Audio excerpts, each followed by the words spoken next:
special edition of Halftime with Hogga. Today, I've got that very man, the captain of the 2015 Colts Grand Final, Jack McCalman. G'day, Macca. Thanks for joining us. Cheers, Hogga. Good to be here, mate. Before we delve too far into the 2015 season, I'm not sure if everyone knows, you were a bit of a schoolboy prodigy back in the day.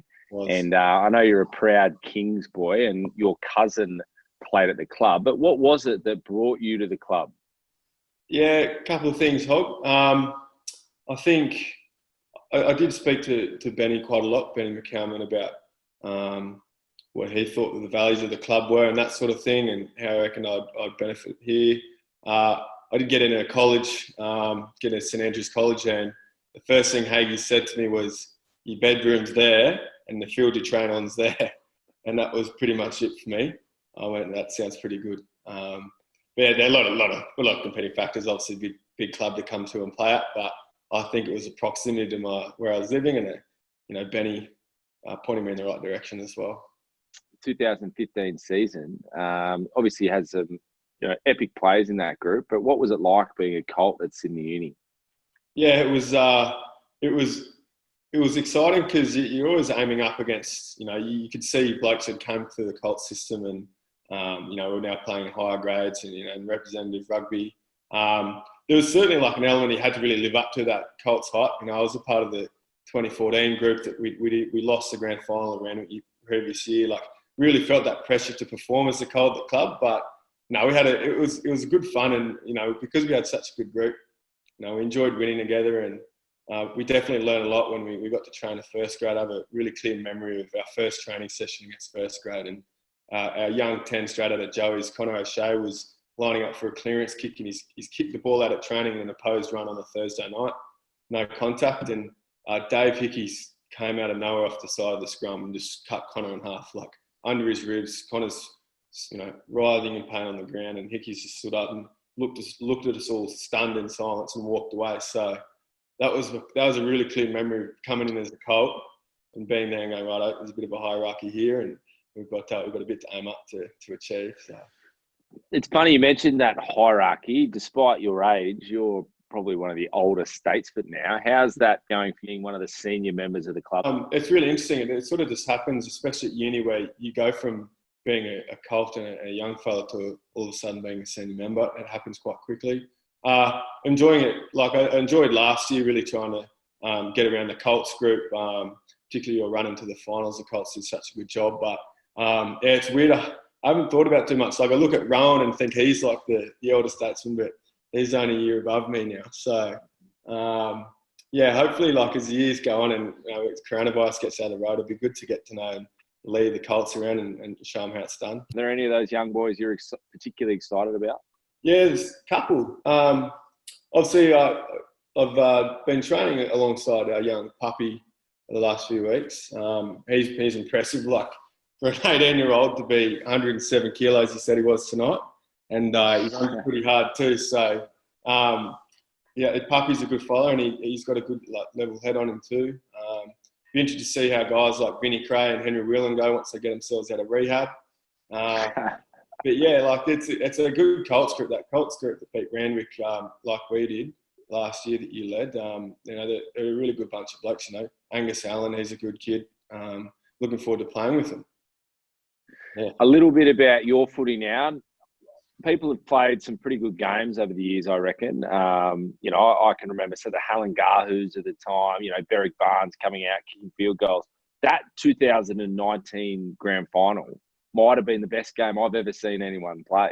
Yeah. Talk me through that run in for second grade, and obviously you had a great game. And where does that put rugby in perspective for you now? Yeah, I think that, I think overall second grade's a hard one because the team changes all year. When you come in the final series, the team's sort of a bit more set in stone. And we just had such a good run playing East in the quarter final and beating Randwick at Coogee by 50 points in the semi-final. And then coming into that final against East, I think we were so fired up, and we had such a good group too. We were so around each other, and I think running onto the field at Bankwest Stadium, was pretty awesome. But also, it was more a matter of doing whatever it takes not to lose to East. Like I was just going out there, and I feel like all 15 of us were, man possessed. Going on and doing a job and making sure that no one can stop us doing it. But yeah, that was a good day for all 15 men on the field. We had your younger sister Jemima on Cowboys Classic catch-ups earlier, maybe a month or so ago, and she was commenting about your love for gaming rather than farming. Now, again, I know Benny McCalman well. He's as much a farmer as I've ever met. What about you outside of rugby? What's next? What's on the horizon? What do you do for fun? Yeah. Look, I do have a very keen interest in my old man's farm. I'm not quite as an inheritance or as a job. Yeah. No one said that. I'm certainly not as agriculturally inclined as Benny is. Jemima's right. Whilst I'm cooped up here in Petersham, I do like to get in the old farming simulator to make myself feel like I'm still connected to the farm. But yeah, look, I actually, in all seriousness, we've got a good place there, and one day, if the time's right, and once I start playing a bit of footy and do my thing up in Sydney, the farm might be something that I look to be a bit more seriously involved in. So I think the lifestyle as well of being a farmer, living on the land, and that's something that attracts me. I probably got to spend a few years under Dad's wing to get good at it though, because I probably don't know what I'm doing, to be honest. I was lucky enough to go to Japan with you last year, but any highlights and sort of tours you've been on? We got you for another tour. If, let's say, for instance, talk of the 2023 World Cup in Paris. Yeah, I'd love to lead. Go and meet Tolu over there. Like, were you going to get you around for that? Yeah, mate. I'm 24 now, so. Oh, mate, young. Like, I'm young.